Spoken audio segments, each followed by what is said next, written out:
안녕하십니까, 이장석입니다. 오늘은 16번째 저희 가치 비즈니스의 세 번째 시간이 되었습니다. 지난 2주 동안 우리는 가치에 대해서 정의를 한번 얘기해 봤죠. 그 다음에 가치에 대해서 우리가 나름대로 정립한 가치를 어떻게 점검할 것인가, 가치 체크리스트를 말씀드렸고, 마지막에 세 가지 W를 말씀드렸죠. 우리는 이제 오늘서부터 가치 비즈니스의 유형을 얘기하면서 실질적으로 그런 가치 비즈니스를 어떻게 전개할 것인가 라는 얘기를 나누고자 합니다.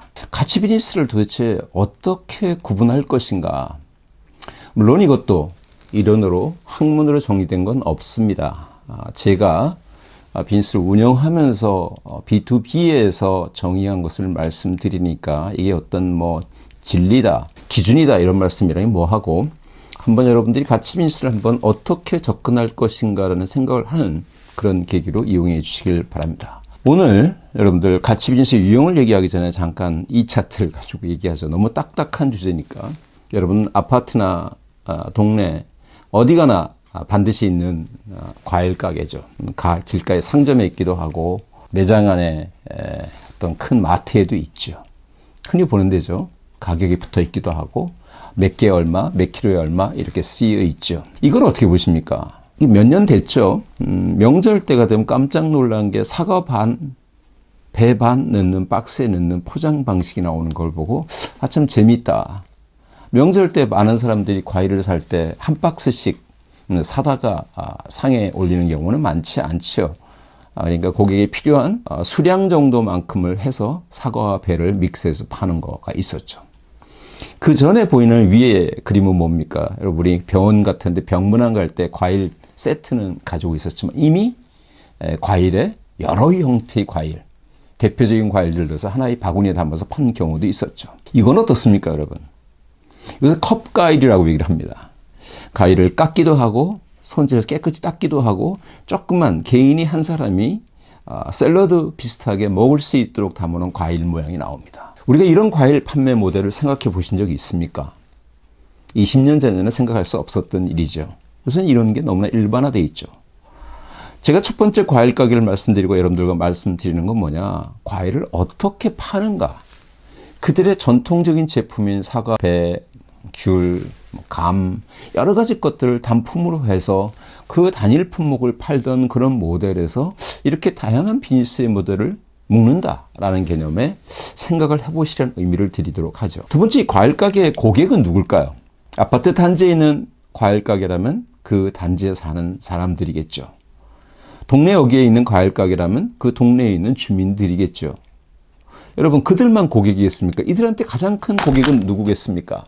병원도 있겠죠. 장례식장도 있겠죠. 여러분, 장례식장 같은 데 가면 제가 어떤 과일 가게 사장님과 얘기해보고 깜짝 놀랄 만한 사실은 그 과일 가게에서 가장 큰 고객이 장례식장이라는 겁니다. 학교는 어떻습니까? 학교도 급식을 할 때 과일 같은 걸 하지 않습니까? 어떤 과일 가게 주인이라면 내 동네에 있는 학교나 유치원이나 여러 군데의 학습기관들을 어떻게 내 고객으로 만들 것인가, 이런 데들 어떻습니까? 반복적으로 대규모 구매가 이루어지죠. 제가 두 번째 여러분들 과일 가게 갖고 얘기 드리는 게 뭡니까? 과일 가게 고객이라는 영역을 놓고 봤을 때 고객이 같지 않다. 지나가다가 우리 상점에 들어와서 과일을 사가는 사람들만 생각할 것이 아니라 아파트의 우리 주민들을 고객을 놓고 볼 때 어떻게 접근할 것인가? 또는 그 아파트 주민뿐만 아니라 학교는 어떻게 볼 것인가? 학교를 비롯한 여러 교육기관이 있겠죠. 병원은 어떻게 할 것인가? 장례식장은 어떻게 할 것인가? 교회는 어떻게 할 것인가? 이런 관점에서 말씀을 드렸습니다. 얼마 전에 종편의 한 대표적인 TV 프로그램에서 서민갑부라는 프로그램이 나온 적이 있습니다. 과일 가게에서 연매출 30억이라는 얘기를 합니다. 이 젊은 과일 가게 사장께서도 많은 시행착오를 겪었지만 이겨낸 스토리가 있으면서 그중에 하나 재미있는 얘기들이 이런 게 있었죠. 인터넷으로 그 단지에 그들의 고객과 서로 단체 채팅방에서 정보를 올립니다. 오늘 이런 과일이 나왔어요. 지금 이런 과일을 특별히 싸게 팝니다. 그러면 쭉 이렇게 올라옵니다. 하룻밤 안에 그 짧은 시간 안에 채팅을 통해서 올리는 매출이 몇백만 원이라는 거죠. 이분이 또 하나 한 게 뭡니까? 내 상점에서 매출이 30억 이상이 되지만 3분의 1의 매상은 내 상점에서 일어나고 나머지 20억 이상의 매출은 바로 우리와 같은 비즈니스 모델을 배우고자 하는 협력 과열 가게로부터 일어난다는 거죠. 제가 지금 오늘 가치 비즈니스를 얘기하면서 왜 쓸데없는 얘기를 하고 있겠습니까? 이게 쓸데없는 얘기가 아닙니다. 과일 가게에서도 생각해야 될 비즈니스 모델이 이렇게 다양하다는 겁니다. 우리 모든 비즈니스는 저희는 좀 B2B 중심으로 얘기하고 있지만 거창하게 하이테크 비즈니스나 B2B의 기술 중심의 비즈니스를 얘기할 것이 아니라 모든 비즈니스는 다 똑같다라는 말씀을 드리는 중입니다. 동네에 있는 김밥집은 어떻습니까? 김밥을 그냥 낱개로 팔아서 지나가는 사람들이 들어와서 김밥을 먹는 사람도 있겠고 사가는 사람도 있겠죠. 근데 그 김밥을 학교에서 소풍을 갈 때 단체로 배달을 주문할 때도 있을 거라는 얘기입니다. 그 김밥집이 등산로상에 있으면 등산 동호회에서 주기적으로 사가는 경우도 있을 거라는 겁니다. 김밥을 김밥으로 파는 것이 아니라 김밥과 우동으로 세트를 파는 집도 있다는 것입니다. 이게 제가 지금 무슨 얘기를 드립니까? 동일한 하나의 제품을 놓고 비즈니스를 하는 대상에 따라서 비즈니스를 패키징하는 방법에 따라서 가치는 달라진다라는 것을 얘기하려고 이 차트로 시작을 합니다. 자, 이제 한번 본격적으로 가치 비즈니스의 유형을 한번 얘기해 보죠. 이미 다른 회사로 되어 있었고 존재하지 않는 회사이기 때문에 제 자신 있게 말씀을 드립니다. 벌써 한 24년, 5년 전 얘기입니다. IMF가 터지기 바로 전이죠. 우리나라의 데이터 통신을 선구했던 한 기업이 딜레마에 빠져 있습니다. 이 회사는 데이터 통신을 시작해서 시외전화, 국제전화 이런 비즈니스, PC통신 비즈니스를 하던 회사죠. 새로운 비즈니스를 디플로이할 때마다 지금 많은 기업들이 하고 있는 똑같은 고민이 뭐겠습니까? 비즈니스를 에딩하는 건 쉬워도 통합화하는 건 쉽지 않았습니다. 이 회사의 고객인데 나는 PC통신도 쓰고 있고 나는 시외전화 서비스도 받고 있고 나는 국제전화 서비스를 받고 있는데 세건기사사가 다 달리 날라옵니다. 이 고객의 입장이라면 여러분 어떤 생각을 하겠습니까? 그때 이 CEO도 똑같은 고민을 했습니다. 그렇지만 이 회사의 재무사정이 그렇게 좋진 않았죠. IMF 초입에 있었기 때문에 시작되지는 않았지만 전 세계적인 우리나라의 특히나 경제 상황이 너무나 좋지 않았기 때문에 생각했던 것만큼 수익성이 좋아지지 않아서 재무 상태가 좋지 않았죠. CEO가 고민하고 있었습니다. 그렇지만 통신업에서 이것을 어떻게 통합하고 경쟁사들과 빅 자이언트 통신그룹들과 비즈니스를 경쟁을 할 것인가 딜레마에 빠져있던 CEO의 나이메어가 있었던 거죠. 우리는 어떻게 통합할 것인가. 우리는 역량도 부족하다. 우리는 파이낸셜 어포더빌리티도 떨어진다. 이런 고민을 하고 있을 때 한 젊은 컨설팅 회사 CEO가 이 CEO를 찾아옵니다. 그래서 무엇을 제안했는지 아십니까? 사장님, 지금 회사의 빌링 시스템이 전부 다 분산 처리되고 있습니다. 이것을 하나로 통합하셔야 됩니다. CEO가 뭐라고 얘기겠습니까? 그걸 모르겠습니까? 그렇지만 우리가 지금 그런 여력이 없습니다. 그때 이 컨설턴트가 뭐라고 대답했는지 아십니까? 사장님, 제가 다 통합해서 솔루션을 도입하고 지금 문제가 되어 있는 프로젝트 파이낸싱을 통해서 전체 문제를 한꺼번에 해결해 드리겠습니다. 저한테 맡기시겠습니까? CEO는 아까 어떤 고민에 빠져 있었습니까? 이 회사를 경쟁력 있는 통신회사로 키우고 지금 국내 대표적인 통신사들과 경쟁에 살아남기 위해서 고민을 하고 있었는데 밤점을 못 이루고 있었는데 한 젊은 컨설턴트가 와서 그 얘기를 합니다. 해주세요. 이 프로젝트 비용이 얼마인지 아십니까? 5,850만 불입니다. IMF 때 그때 IMF가 시작되고 계약을 맺었기 때문에 실제 계약 금액이 얼마입니까, 여러분? 그때 환율이 1,800원이 넘게 갔으니까 1,000억 정도의 프로젝트라고 말씀드릴 수가 있겠네요. 이 1,000억짜리 프로젝트란 그 컨설팅 회사의 비즈니스 규모가 얼마인지 아십니까? 200억이 안 되던 회사였습니다. 200억이 안 되던 회사가 1,000억짜리 프로젝트를 수주합니다. 어떻게 수주했습니까? 그 회사가 돈을 댔겠습니까? 그 회사가 솔루션을 다 갖고 있었겠습니까? 아닙니다. 고객의 CEO의 고민을 그의 나인메어를 정확히 이해하고 거기에 대한 답을 제시했기 때문에 그 회사는 이 컨설팅 회사한테 모든 것을 맡기고 결국은 프로젝트를 성공적으로 이행했죠. 결국 그들의 문제도 풀었고 컨설팅 회사는 어떻게 되었겠습니까? 그분은 직계에도 지금도 이쪽 업계에서 굉장히 유명한 CEO가 되어 있어서 거의 1조짜리 회사를 직접 운영하고 있습니다. 직원 200명도 안 되는 회사의 작은 컨설팅 회사의 CEO가 하나의 프로젝트, 이걸 프로젝트라고 얘기를 합니다. 이런 것을 통해서 기업을 새롭게 만드는 과정을 말씀드립니다. 오른쪽 거는 좀 재밌는 얘기로 제가 말씀을 드리죠. 다니던 직장에 선배였었고 이분이 고객의 CIO로 가서 근무를 하고 있었는데 이분이 매년 특정 대형 SI사와 프로젝트를 진행하는 보고 제가 농담 삼아서 말씀을 드렸습니다. 상무님, 왜 상무님은 매일 그 회사 매일 프로젝트를 하십니까? 그랬더니 이분이 저한테 한 얘기입니다. 그 두 회사는 그룹 관계사였기 때문에 그런 비즈니스가 진행되어 왔었습니다. 이 부사장, 직원들을 똑바로 교육시켰으면 좋겠어요.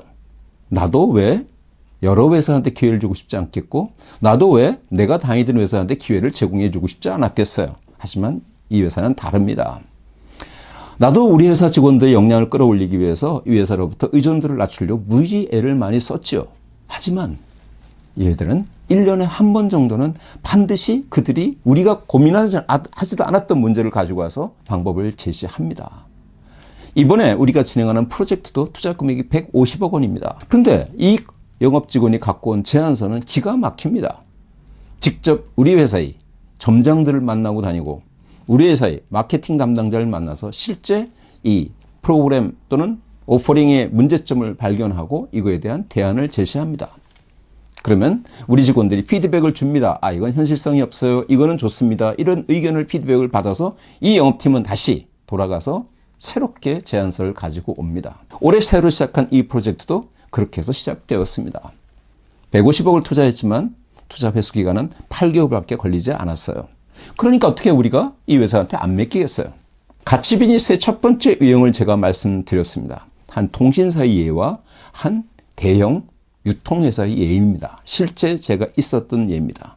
이걸 하나의 첫 번째 케이스로 하고 넘어가죠. 두 번째는 국내 대표적인 제약회사에서 IT 회사를 만들었습니다. 근데 이 회사의 대표와 제가 말씀을 나누게 되었죠.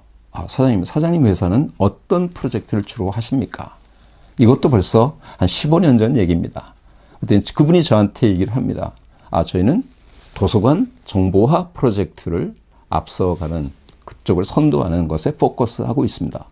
근데 도서관 프로젝트입니까? 아까 제가 뭐라고 말씀드렸습니까, 여러분? 이 회사는 제약회사의 백그라운드를 가진 회사입니다. 그래서 이미 이 회사는 전국의 도서관 정보화 프로젝트의 마켓쉐어를 1등을 하고 있었고 시장을 선도해 나가는 겁니다. 도서관은 어떻습니까, 여러분? 서가에서 책을 골라서 갖고 와서 거기서 사서한테 기록하고 남기고 이런 도서관이 아닙니다. 어떻게 바뀌었습니까, 도서관은? 완전히 IT로 바뀌었습니다. 그죠? 책을 들고 나와서 넣겨내면 RFID 기록에 의해서 모든 게 남고, 그러니까 들고 나가면 책은 다 들고 나가서 기록이 남겨져 있고 돌아온 리턴 기간이 정해져 있고 가서 책을 넣게 되면 자동적으로 정산이 되는 시스템. 여기는 뭐가 필요하겠습니까? 업무 프로세스를 정의해야 되겠죠? 시스템을 도입해야 되겠죠? 거기 시스템이 여러 가지가 있겠죠? 하드웨어가 있고 소프트웨어가 있겠고 네트워크가 있겠고 서비스가 있겠죠? 이 모든 것을 통합합니다. 누가 할 수 있습니까? 한 회사가 할 수 있는 것이 아닙니다. 이 회사는 한 구립도서관의 프로젝트를 이 CEO가 가서 컨설팅 해준 인연으로 첫 번째 케이스를 성공합니다. 이걸 해보니까 우리 기술력을 이쪽에 집중하면 되겠구나. 여기서 성공했던 경우를 딴 데서 리플리케이션, 다시 말하면 복제하면 복사하면 되겠구나. 그래서 이 구립도서관이 성공했으니까 다른 구도서관도 똑같은 게 필요하겠구나. 그래서 우리나라의 시군구의 수많은 도서관 프로젝트에 참여하게 됩니다. 여러분, 이 비즈니스를 한번 유심히 보죠. 이건 도서관 정보화입니다. 또 다른 유형을 하나 말씀을 드리죠. 여러분, 패키지 여행 어떻게 생각하십니까? 비행기표 따로 끊을 필요 있습니까? 호텔 예약할 필요가 있겠습니까? 가서 현지에서 여러분들 식당을 예약합니까? 또는 현장에 여행 가는 코스를 여러분들이 고민합니까? 여행사가 한꺼번에 던지지 않습니까? 그래서 그냥 돈만 내면 되지 않습니까? 그렇게 해서 가죠. 재밌는 사진, 이 커피 믹스는 어떻게 보십니까? 우리나라가 만든 제품 중에서 정말 빅히트를 친 제품이죠. 커피와 설탕과 거기에 믹스를 같이 섞어서 하나로 먹을 수 있는 이 모델, 여러분 어떻게 보십니까? 저는 또 하나 감탄스러운 비즈니스 모델이 상조회사 모델입니다. 이런 비즈니스를 만드는 분들은 정말 기발하다고 저는 생각합니다. 어떻게 이런 비즈니스를 만들 수 있을까? 가족이 전부 다 인구 구성상으로 점점 소가적으로 가고 있고 한두 명밖에 없는 상주가 되었을 때 이런 문제를 풀어주는 비즈니스 모델이 필요하겠구나. 그래서 전부 다 하지 않습니까? 처음에 어떤 분이 돌아가셨을 때부터 시작해서 마지막 절차까지 모든 것을 다 처리해 주지 않습니까? 한 재벌회사에서 내오는 프로그램이죠. 여러분들 이 회사의 상표는 제가 얘기하지 않겠지만 딱 보시면 알겠죠. 전자회사에서 모든 전자 프로그램을 설계해주고 거기에 최고 좋은 제품을 어셈블해서 제공하는 모델이죠. 이 회사가 요새는 어떻게 됩니까? 부엌 가구 회사와 제휴해서 새로운 모델을 만들어냈습니다. 제가 지금 드리는 가치 비즈니스 유형이 무엇입니까, 여러분? 여러 가지 제품을 결합시켜서 내놓는 비즈니스 모델입니다. 두 번째입니다. 자, 세 번째 한번 보시죠. 세 번째 가치 비즈니스는 어떤 유형이 있겠습니까? 흔히 그린 경제가 되면, 그린 사회가 되면, 그린 카가 나오면, 녹색 에너지가 나오면 여러분 어떤 생각을 합니까? 관련된 많은 비즈니스 하는 회사들에서는 거기에 맞는 비즈니스를 무엇을 할 것인가 고민합니다. 요새 4차 산업혁명에서는 당연히 ABC를 어떻게 할 것인가? 그렇죠? AI는 어떻게 할 것인가? 빅데이터는 어떻게 할 것인가? 클라우드는 어떻게 할 것인가? 여기에 맞춰서 우린 비즈니스를 어떤 걸 할 것인가라는 고민을 하죠. 다시 말씀드리면 비즈니스 화두에 따라서 가치 비즈니스를 고민합니다. 그렇게 되는 거죠. 그래서 시장의 변화, 거기에 시장의 기회에 맞춰서 우리는 어떤 비즈니스를, 어떤 가치 영역을 발굴할 것인가라는 고민을 합니다. 이게 세 번째 유형의 하나의 예입니다. 이 유형은 좀 생소하기 때문에 여러분 말씀드리죠. 제가 다녔던 회사입니다. 이 회사가 2013년도에 주가가 211불까지 올라간 적이 있었습니다. 이 차트에 나옵니다. 어마어마한 주가입니다. 역사상 최고점을 찍었었죠. 그때 여러분 다우존스의 주가 지수가 15,000포인트가 안 되어 있었습니다. 다우존스라는 주가 지표가 대충 그 다우존스에 있는 리스트에 들어와 있는 회사들의 평균 주가이기 때문에 이 회사의 주가가 거의 평균 주가와 비슷합니다. 근데 15,000포인트인데 200불이 넘었다는 얘기는 성과가 거의 40% 이상 시장보다 높다는 뜻이죠. 물론 현재 다우존스의 주가 지수보다 이 회사의 주가는 거의 50% 밑으로 가 있습니다. 그러면 이때 얼마나 이 회사가 뛰어났는가라는 걸 나타낼 수 있습니다. 뛰어났다는 말씀은 주가상으로 나타난 결과가 좋아 보였다는 겁니다. 왜 이랬을까요? 딱 하나밖에 없습니다, 여러분. 이 회사가 2010년서부터 무슨 전략적인 과제를 올려놓았냐 하면, 영업 조직에서 어떤 전략을 구가했냐 하면 바로 이것입니다. 전 세계에 500개의 새로운 영업 지사를 만들자. 새로운 브랜치를 만들자. 한 브랜치당 20억씩만 연 매출을 올리면 된다. 한 달에 2억이죠. 그죠? 2억 안 되죠.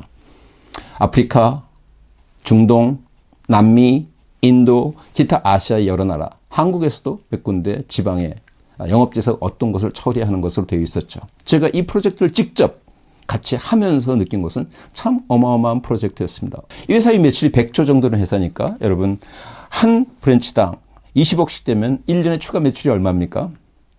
1조 원이 넘습니다. 그죠? 그럼 어떻게 되겠습니까?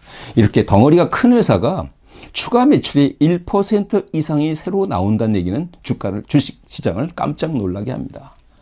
이렇게 되면서 이 프로젝트에 의해서 이 시장의 매출이 갑자기 예측된 시장의 예측치를 넘는 매출을 기록하게 됩니다. 그러니까 주가가 급작스럽게 오르게 되죠. 130불에서 거의 100불 이상이 올라갔습니다. 2년 사이에. 이것은 뭘 나타냅니까? 가치 비즈니스의 새로운 유형입니다. 가치 비즈니스는 CEO나 전략팀에서만 고민하는 것이나 이것은 순수히 영업팀에서 만들어낸 전략 과제였습니다. 제가 세 가지 비즈니스 유형을 말씀드렸습니다.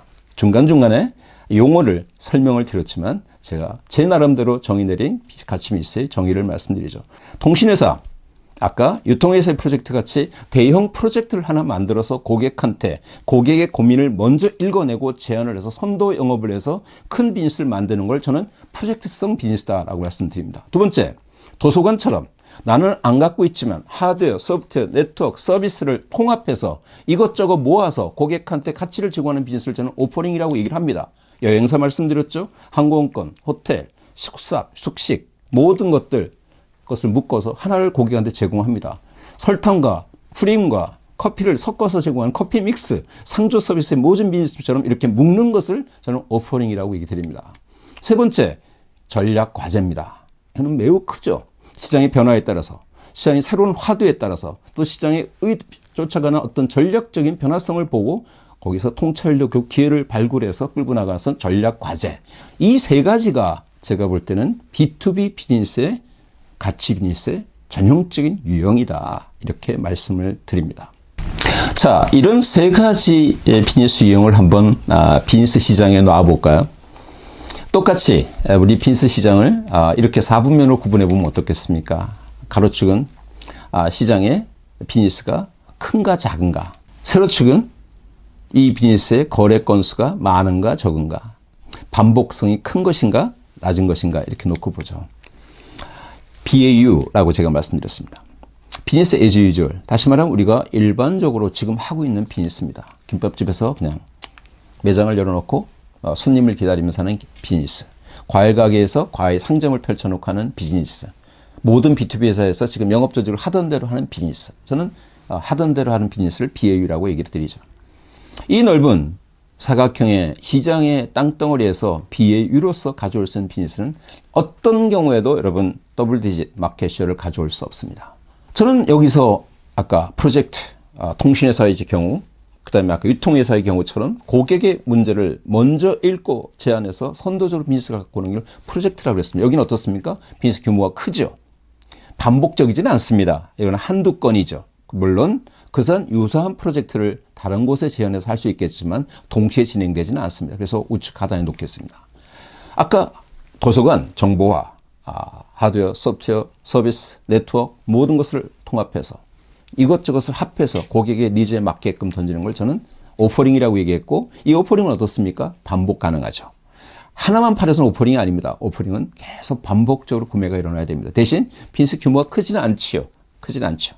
이런 것을 나중에 말씀드리겠고, 이런 것을 아우르는 것을 우리는 전략과제라고 얘기 드립니다. 전략과제는 좀 크죠. 아까 제가 다 몸담았던 회사에서처럼 글로벌에 전 세계 500개의 새로운 영업지사를 만들자라고 하는 전략과제 만들면 거기에는 여러 가지가 들어가죠. 어떻게 오퍼링을 만들 것인가, 어떤 데는 프로젝트를 할 것인가, 이런 것도 결합시키죠. 하던 대로 비즈니스는 뭘 할 것인가. 이것은 전략과제는 전부 포괄적인 의미죠. 그래서 전략과제는 BAU, 프로젝트, 오퍼링을 아우르는 모델이라고 저는 생각합니다. 그냥 재미로 여러분들 이해하기 쉽게 좀 말씀드리면 BAU는 뭐냐? 평소에 달보기입니다. 추석 때 보름달 쳐다보는 것처럼 우리가 보이는 달과 별을 쳐다보는 겁니다. 프로젝트는 뭡니까? 달 착륙, 화성 탐사와 같이 특정 프로젝트죠. 달 착륙 프로젝트, 화성 프로젝트, 우주 정거장 프로젝트 이렇게 말씀드리기가 있겠죠. 오퍼링은 뭐라고 말씀드리겠습니까? 은하수죠. 하늘에 수없이 밀키웨이라고 되어 있는 뽀얀 그 별, 그죠? 성운이라고 이해하는 그 은하수 같은 것을 저는 오퍼링이라고 얘기 드릴 수 있겠습니다. 그럼 전략과제는 뭡니까? 아우르는 우주 개발 프로젝트. 우주 개발 프로젝트에서는 달 착륙도 있겠고, 화성 개발도 있겠고, 또 다른 우주 정거장 만드는 거, 여러 가지 우주를 지속적으로 탐사하는 걸 다 아우르겠죠. 저는 이렇게 표현합니다. 지금 이 그림에 아직도 시장의 100%는 차지 않았죠. 이거 말고도 다양한 형태의 비즈니스가 유형이 있습니다. 처음에 말씀드린 것처럼 어떤 기업이든 시장에서 적어도 선도적인 위치를 차지하려면 BAU에 몰려서는 불가능하다. 프로젝트를 고민하고 오퍼링을 고민하고 전략과제를 고민해야지만 시장의 쉐어를 높일 수 있다라는 말씀을 드리고자 합니다. 자, 이제 제가 비즈니스의 세 유형을 말씀드렸습니다. 프로젝트, 오퍼링, 전략과제. 여러분들께 다음 주 시작하기 전에 하나 부탁을 드리죠. 여러분들 회사는 과연 어떻게 비즈니스를 운영하고 계신가?